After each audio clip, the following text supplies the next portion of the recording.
été parfaite, les élections de septembre 1889. 366 républicains élus, vous pensez que c'était des républicains, on disait opportunistes, c'est-à-dire toujours le gouvernement des riches, par les riches et pour les riches. C'était donc parfait, et on pouvait remarquer la collaboration nouvelle d'individus qui vont avoir un grand rôle dans la politique intérieure française. Il n'y avait pas seulement l'éternel Léon Say, il va mourir en 96 seulement, il y avait aussi Jules Siegfried, dont je vous ai parlé, il y avait un banquier lyonnais qui s'appelait Hénard, mais il y avait des nouveaux venus.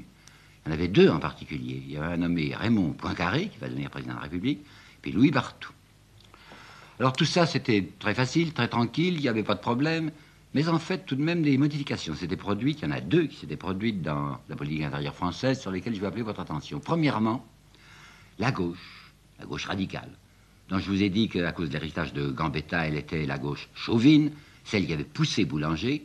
Elle va cesser d'être chauvine à partir de 1889-90. Pourquoi? Parce que Boulanger, qui représentait le chauvinisme, avait été appuyé par la droite. Alors c'est à ce moment-là que commence à se produire le début de l'épisode dont je vous parlais dans une de mes premiers entretiens. La droite va devenir nationaliste et la gauche va cesser d'être militariste. C'est 88-89 que le mouvement se décide. D'autre part, du côté de la gauche, il se produit aussi quelque chose d'intéressant, à savoir que les quelques radicaux ou extrémistes qui sont à la Chambre se décolore peu à peu. Il vient d'entrer aux élections de 89 un nouveau député qui se dit radical et qui bientôt sera socialiste et qui s'appelle Alexandre Millerand. Peut-être savez-vous que ce Millerand va devenir lui aussi, comme Poincaré, président de la République. Et c'est un rouge, c'est un écarlate qui va bientôt pâlir, en fait, qui va devenir très gentil. Tout ça est bon. En revanche, il y a des éléments moins bons. Il y a quoi? Les socialistes commencent à prendre du poil de la bête. Ils sont divisés, c'est entendu.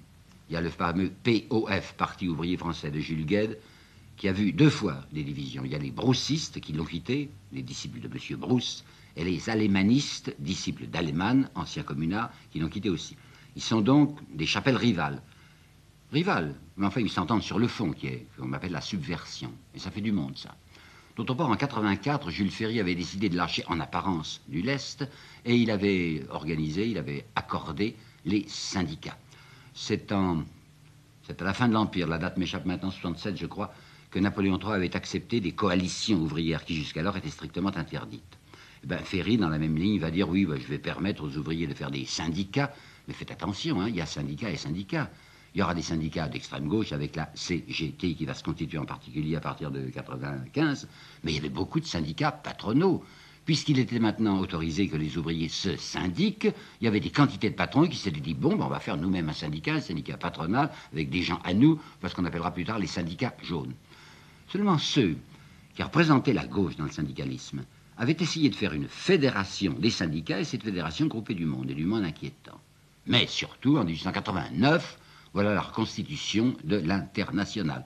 Vous vous rappelez qu'elle avait été créée par Marx en 64, qu'il y avait eu toutes sortes de débats, que la Commune lui avait porté un coup terrible en France, que Bakounine et Marx ne s'entendaient pas, que finalement cette première internationale s'était perdue dans les sables, du reste elle s'était située plutôt aux États-Unis, et voilà qu'en 89, la deuxième internationale reparaît avec Marx et avec des idées précises. Et en particulier, comme ils veulent obtenir quelque chose d'immédiat, il est entendu que les membres de l'internationale, qui sont appelés en principe à ouvrir les yeux de la classe ouvrière et sur sa condition et sur sa force, vont militer pour un point très particulier, la journée de 8 heures.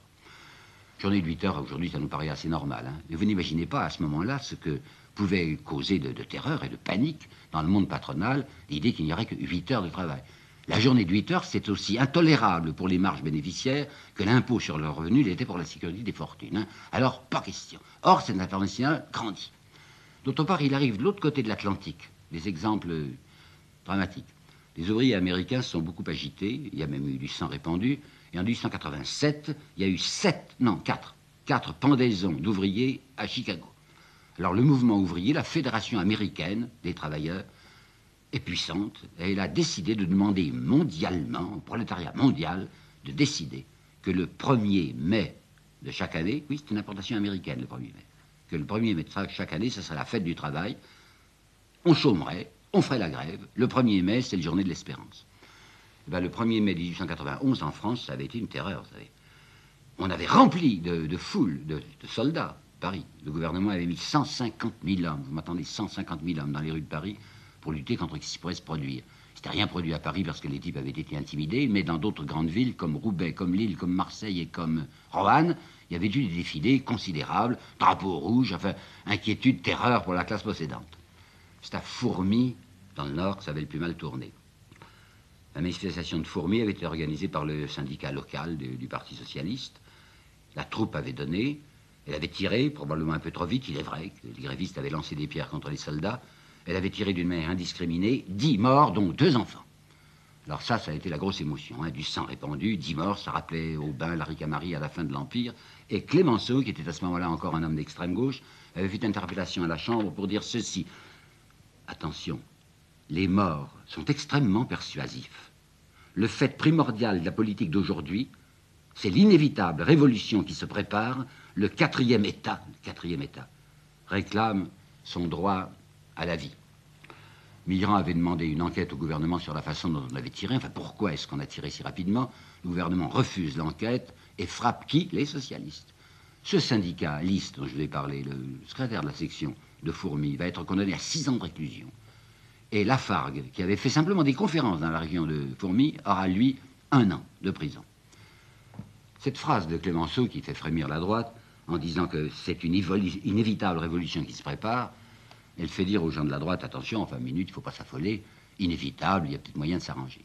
Et effectivement, voici que dans les années où nous sommes, c'est-à-dire 90-91, un recours inattendu, mais providentiel, et c'est le cas de le dire, va arriver pour les gens d'affaires. C'est un recours providentiel puisqu'il vient du Vatican, ce qui est la voie normale. C'est Léon XIII qui va arranger les choses. Léon XIII avait succédé en 1878 au pape qui avait été élu en 1848, qui au début de son pontificat en 1848 avait fait semblant d'être de gauche, avait même soutenu des mouvements revendicatifs en Italie, mais quand il avait vu que son pouvoir temporel était menacé, il était passé à l'extrême droite et il était devenu le pape du syllabus. Je ne sais pas si vous vous rappelez le syllabus, en 1864, c'était l'énumération de tout ce que l'Église condamnait. Elle condamnait pratiquement tout ce qui était le monde moderne, et on avait mis à l'index tous les ouvrages importants du génie humain. Ce même Pie IX, en 1872, avait de sa main, je crois que c'est en avril 72, de sa main, ce qui est rare pour le pape, écrit une lettre à Thiers pour le féliciter d'avoir ramené les gens au bon ordre par le massacre de la Commune. Mais en 1878, quand Léon XIII lui avait succédé, c'était plus du tout la même politique. C'est un subtil, Léon XIII. Jaurès, dont je vous parlerai dans mon avant-dernier entretien, parlera de la voix futée, Léon XIII. C'est bien ça. Léon XIII a des idées que vous allez voir, et ça va se manifester par le coup d'éclat du 12 novembre 1890 à Alger. La flotte française était venue mouiller en rade d'Alger. Le cardinal archevêque, qui s'appelait Lavigerie, avait donné, comme c'était son devoir, un grand dîner en l'honneur de l'état-major de la flotte. Il avait fait jouer la Marseillaise, par l'orchestre de ses pères blancs. Et déjà, les officiers, qui étaient tous des gens bien pensants, avaient considéré que tout de même, un cardinal fait jouer la Marseillaise, c'est pas très indiqué. Et surtout, le cardinal Lavigerie avait prononcé un toast. C'était levé, il avait levé son verre. Il avait levé son verre à la République, vous entendez, un cardinal à la République. Et il avait dit, le moment est venu d'une adhésion sans arrière-pensée à la forme du gouvernement. Et il avait eu soin d'indiquer, en parlant ainsi, je suis certain de n'être démenti par aucune voix autorisée. C'était clair, hein. Ça veut dire que je ne parle pas tout seul, je parle parce que le pape m'a demandé de parler. Si on regardait bien les choses qui avaient précédé, mais les gens sont insuffisamment attentifs, on pouvait se rendre compte que la manifestation de la Vigerie avait été assez longuement préparée.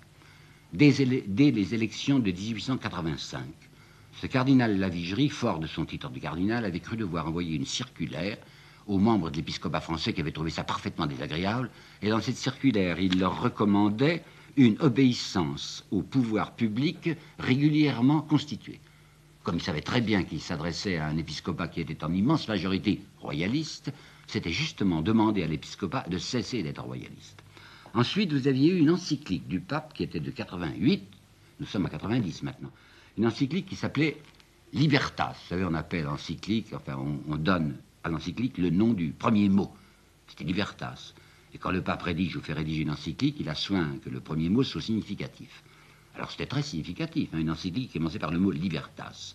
Et quand on analysait cette encyclique de Léon XIII, on s'apercevait que c'était pratiquement une dénonciation ou un reniement du syllabus. Ce syllabus de 1864 représentait la déclaration de guerre, en somme, de l'Église au mode moderne, sans le dire, bien entendu. Le pape ne va pas ouvertement désavouer un prédécesseur, sans le dire.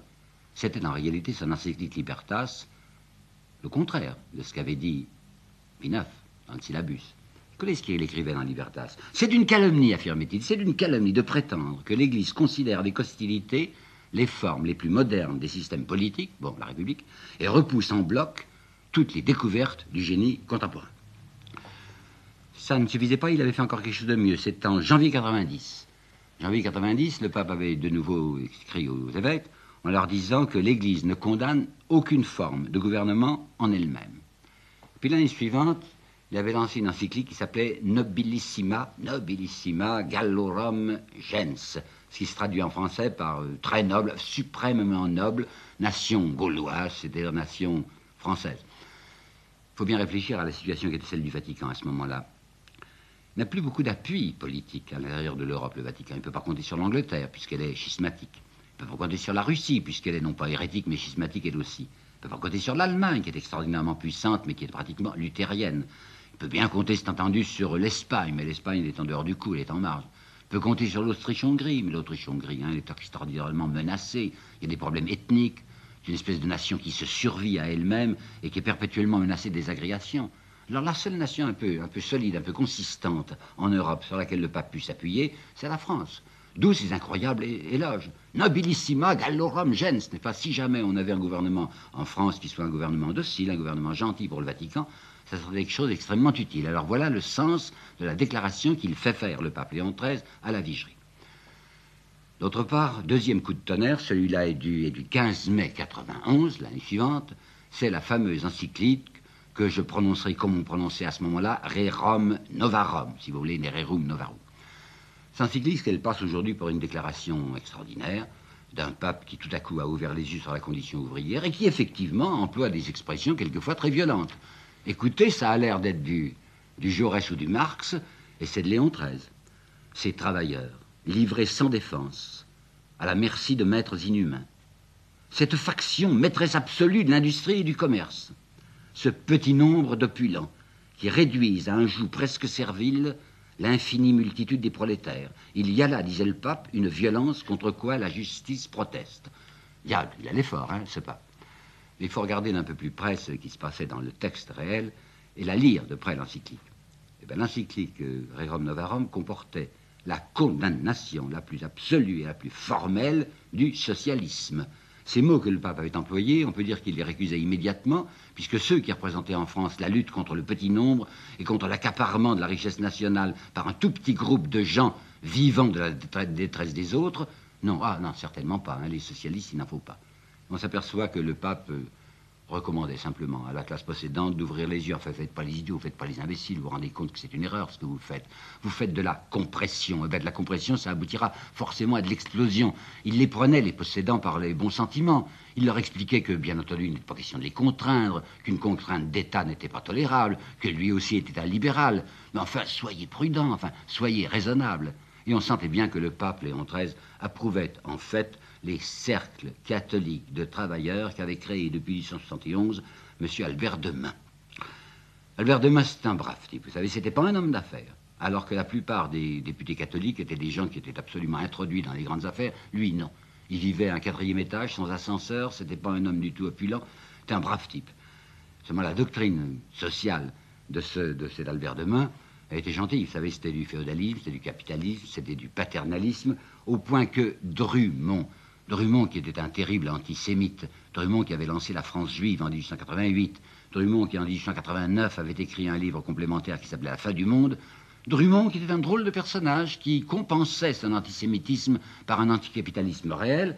Drummond avait trouvé une petite phrase que je vais vous lire, je viens de la découvrir du reste, dans sa Fin du monde, à propos des cercles d'ouvriers catholiques. Et il disait: notre société est composée de gens qui crèvent de faim et d'autres qui sont opulents. Alors supposez que sur un radeau de la Méduse, vous vous rappelez le radeau de la Méduse, ce bateau qui avait chaviré, les passagers qui étaient sur un radeau qui n'avaient rien à manger, supposez que sur un radeau de la Méduse, on voit arriver un monsieur qui est arrivé, qui a trouvé le moyen d'emporter avec lui quelques jambons, quelques pâtés, des dindes truffées et des primeurs délicates.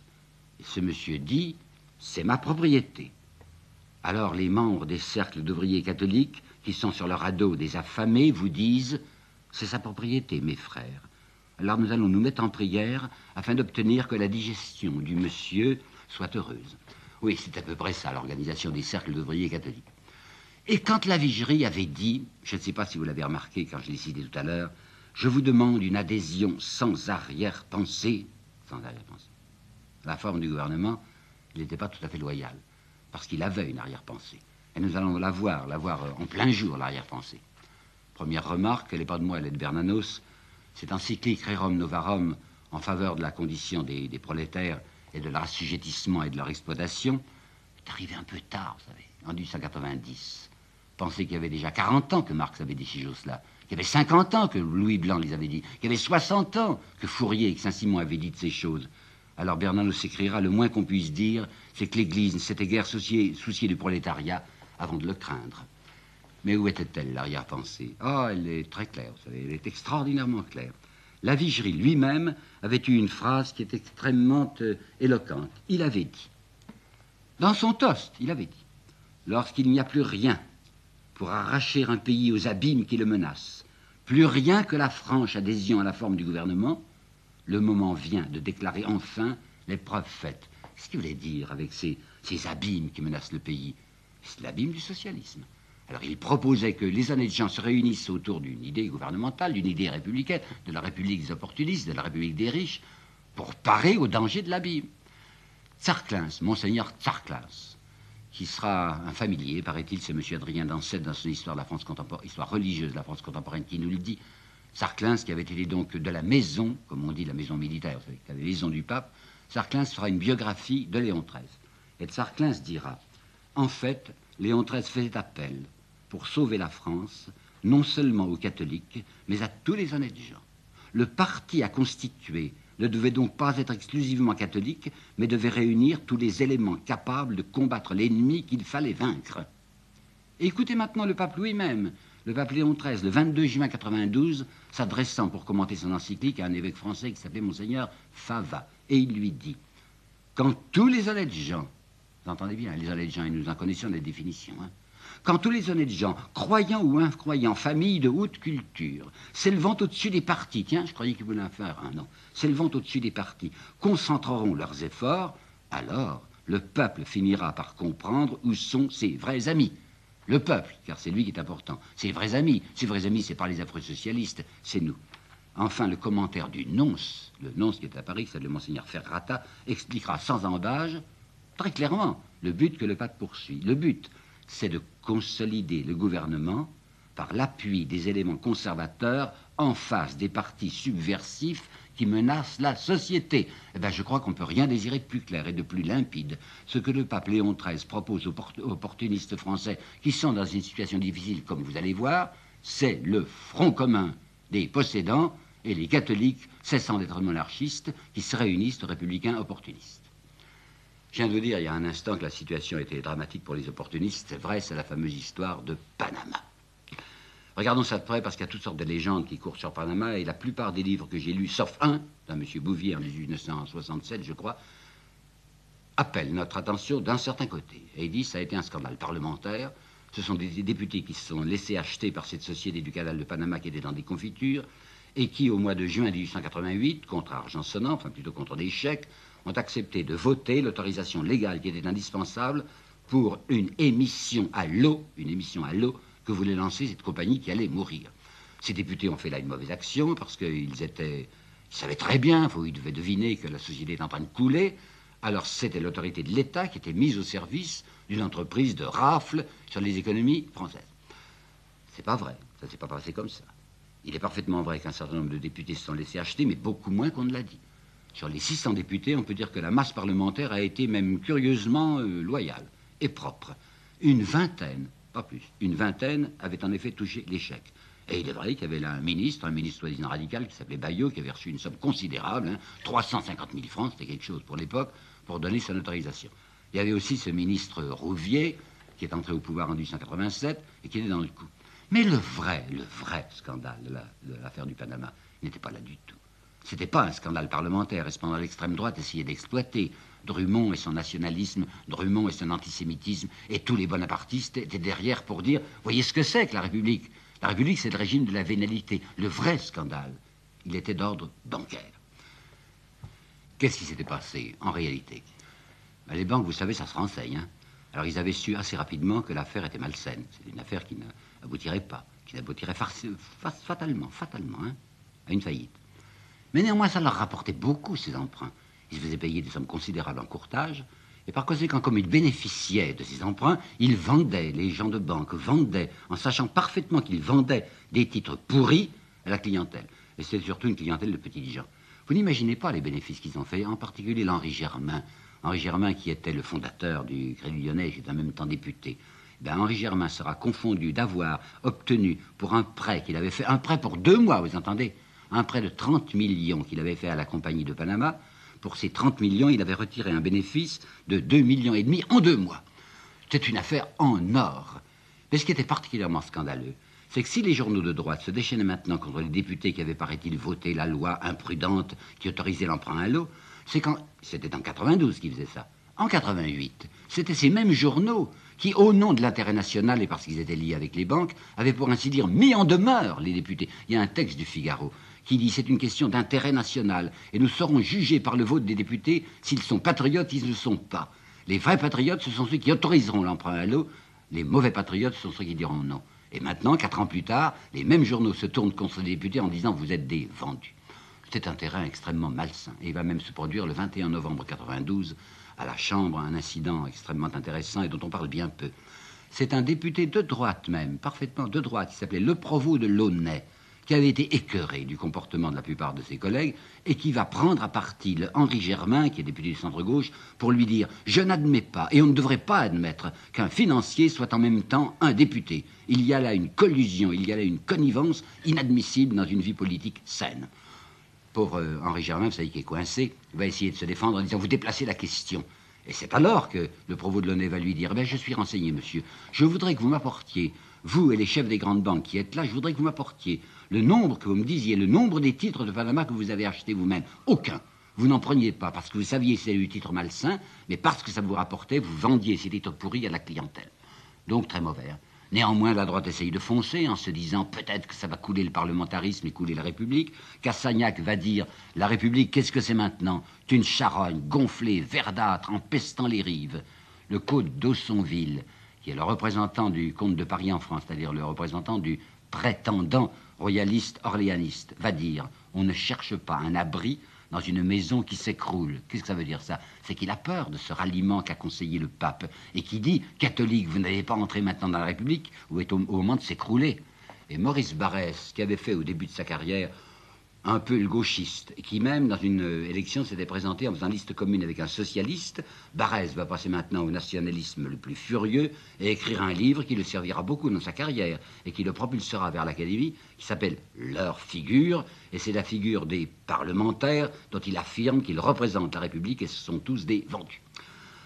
L'affaire va mal tourner, en fait, on ne pourra saisir que quelques complices, on ne touchera pas aux banques, bien entendu, ça c'est intouchable, c'est bien plus respectable que le pape, et on aura simplement le ministre Bayot, qui en effet avait reçu ses 350 000 francs, Rouvier aussi qui est compromis et qui pendant 10 ans sera sur la touche, et Clémenceau.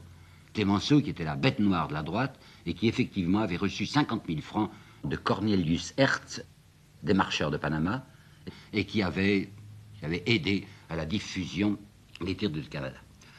Ça, c'était finalement les filles de Panama. C'était finalement pas extrêmement grave, mais ce qui était beaucoup plus grave, c'était le développement et la montée du socialisme. Et s'il y avait eu une montée du socialisme en 1889 et surtout en 1893, croyez, et vous l'avez déjà compris, que ce n'était pas étranger à la politique de Léon XIII. Figurez-vous que les socialistes, qui en 1885 n'avaient réuni à travers toute la France que pas même 90 000 voix, je répète, en 85, pour toute la France, pas même 90 000 voix, aux élections du mois d'août 1893, ces mêmes socialistes avaient maintenant 51 députés et ils avaient plus de 600 000 voix. Et on avait vu apparaître à la Chambre le 21 novembre 1993 un nouveau député qui s'appelait Jaurès, qui avait été député centre-gauche, c'est vrai, au départ, en 1885-89, battu en 89 comme trop à gauche car il avait quitté le centre-gauche, et qui maintenant avait fait une déclaration foudroyante et avait dit, vous les opportunistes qui vous prétendez républicains, vous ne voulez pas développer, déplier le contenu de la République qui contient en elle-même le socialisme, et puisque vous, qui vous dites républicains, vous ne voulez pas faire la politique de la République, eh bien c'est nous, socialistes, qui la ferons contre vous, et vous serez obligés de vous battre avec nous, avec le soleil dans les yeux. Ça, c'était très important, c'était très redoutable, puis voilà maintenant que les anarchistes se mêlent de lancer les bombes. La première bombe anarchiste a été lancée en pleine chambre par un nommé Vaillant, c'était le 9 décembre 1993. Ce Vaillant qui était dans les tribunes et qui avait une bombe pas très dangereuse, vous savez, il y avait des clous dedans, a lancé sa bombe dans l'hémicycle. Il n'a tué personne, il y a eu quelques blessures légères, ce qui a permis au président du Conseil de prendre une allure héroïque en disant « Messieurs, la séance continue ». Mais ce Vaillant, on va le tuer, vous savez, on va le guillotiner. C'était la première fois qu'on guillotinait en France quelqu'un qui n'avait tué personne. Seulement, ça représentait quelque chose d'horriblement dangereux, puisqu'un autre et deux autres anarchistes vont lancer les bombes, Ravachol et Henri. Et Ravachol, quand il va monter à la guillotine, va dire « Ce que j'ai voulu, c'est forcer la société à regarder un peu attentivement ce qui se passe du côté de ceux qui souffrent. » Puis il y avait des élections municipales qui s'étaient produites en 92. Il y en avait vu deux grandes villes tomber au pouvoir des socialistes. J'ai pris là l'énumération. Il y avait Commentry, pas très grande ville, mais il y avait Marseille, il y avait Montluçon, il y avait Narbonne, il y avait Roubaix, il y avait Toulon, qui étaient maintenant des municipalités socialistes. Vous pensez que c'est redoutable. Alors quel avait été l'accueil fait au pape? Oh, mais du côté de la droite, un très mauvais accueil, naturellement. Il paraît qu'un certain nombre de religieuses, j'ai trouvé ça dans le livre de M. Dansette, s'étaient mis en prière pour sauver le pape, parce qu'elles étaient convaincues qu'il était la proie des francs-maçons. Qu'il y avait eu un commando de francs-maçons qui était tombé sur le Vatican et qui avait coincé Léon XIII et qui l'avait obligé à écrire cette épouvantable chose de Rerum Novarum. Puis il y avait un certain nombre de députés, surtout les députés de la Vendée, qui savaient que leur électorat était royaliste et qui se disaient si on abandonne l'électorat royaliste, ben, nos types vont nous plaquer. Puis il y avait beaucoup d'évêques qui se disaient mais nos œuvres, enfin, et puis notre vie personnelle, ça doit beaucoup aux subventions que nous accordent les châtelains. Les châtelains sont monarchistes, surtout dans l'Ouest. Alors si jamais on se rallie à la République, ça va marcher. Si bien qu'il y avait du côté de la droite catholique beaucoup de freins. En revanche, du côté de la même droite catholique, il y avait des gens intelligents. Il y avait le Baudy, qui était un député centre-gauche, qui était un raffineur, c'est un homme du sucre, le Baudy. Ben, le Baudy, c'est quelqu'un qui se dit, mais c'était très intelligent ce que propose le pape. Dans un livre tout récent, qui est paru l'année dernière, d'un Américain, non, un Anglais, qui s'appelle Richard Griffith. Griffith a cette petite phrase que j'ai recopiée, le député catholique moyen avait souvent des liens étroits avec les grandes affaires.